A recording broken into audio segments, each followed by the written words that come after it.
Vamos voltar a São Paulo, lá no Museu do Relógio, porque no programa passado nós apresentamos.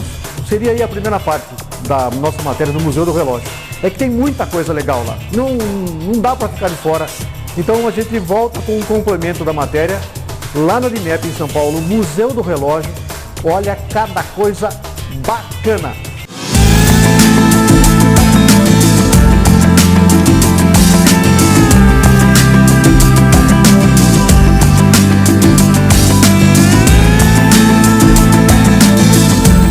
Esta é uma bela representatividade do início. Egípcios e babilônios marcavam o tempo através de um elemento de uma máquina assim. O sol nascia e fazia sombra lá na frente. Ao chegar perto do meio-dia, o sol a pico, a sombra ficava mais perto desta marcação. Do meio-dia para a tarde, o sol continuava para o leste, o oeste, virava-se o relógio e marcava-se o tempo no período da tarde.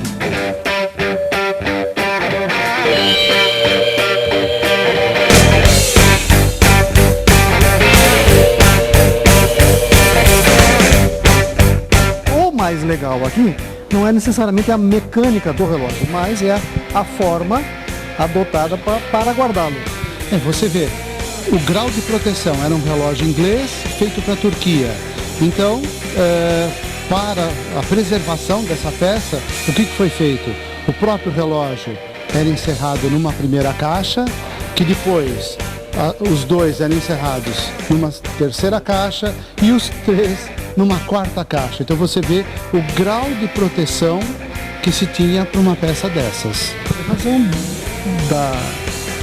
do valor da peça, e do valor do tempo, de uma certa forma, que nesse momento começava a ser marcado com precisão, até porque já tem os dois ponteiros aí, né? Sim, o ponteiro de minutos aparece nos relógios por volta de 1670. Então, a partir de 1670 que você começa a ver relógios com ponteiro de minutos.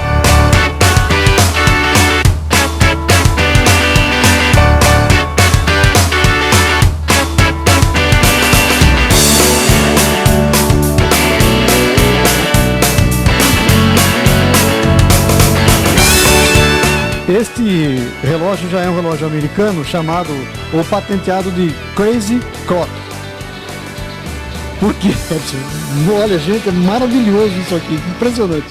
Olha, o inventor dele, um americano, tentou fazer um relógio diferente que não necessitasse do pêndulo no sistema de escapamento. Então, ele fabrica esse sistema mecânico para substituir o pêndulo. E nisso, então, ele denomina isso de relógio maluco, o Crazy Clock, né? Porque era totalmente diferente de tudo que tinha na época. O padrão de tempo dele é dado pelo tempo que ele demora para enrolar essa corda, reenrolar no sentido contrário.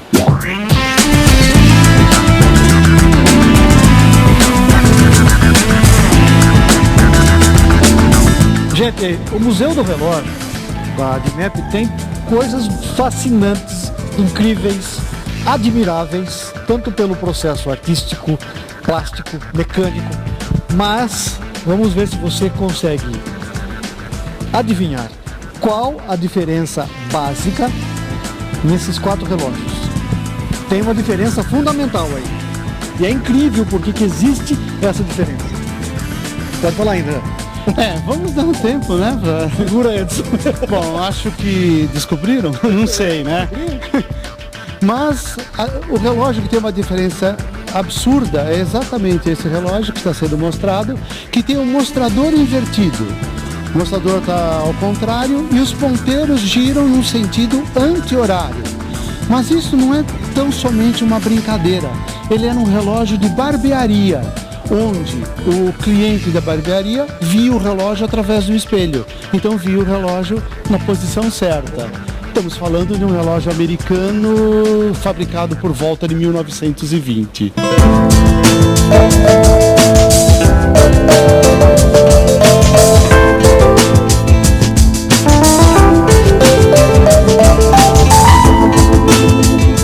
Você deve saber que Dom Pedro I teve várias mulheres, esposas, 2.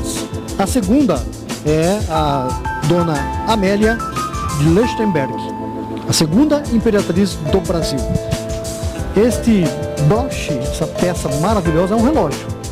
É um modelo francês Chatelain. E olha que bacana, gente. Aqui do lado, aqui, onde eu vou? Aqui, melhor. Este tamborzinho ali, ele tem giz. Embaixo, atrás do relógio, tem o sinete. O sinete é o brasão, é o símbolo, nessa época, do Império Brasileiro. Então, quando a nossa segunda imperatriz assinava um documento, ela assinava usando o sinete. Como a tinta demorava, nessa época, para secar, para evitar e manter uma certa segurança do patrimônio, do nome dela, o que ela fazia? Ela carimbava com o sinete, pegava o pó de giz que estava naquele tamborzinho ali do lado e salpicava. Ela pulverizava o carimbo através do sinete com o giz, secava e o documento já estava assinado. Eu acho que horário, hora mesmo, não servia para muito não, era mais esse glamour da nossa querida segunda imperatriz, Dona Amélia de Leuchtenberg.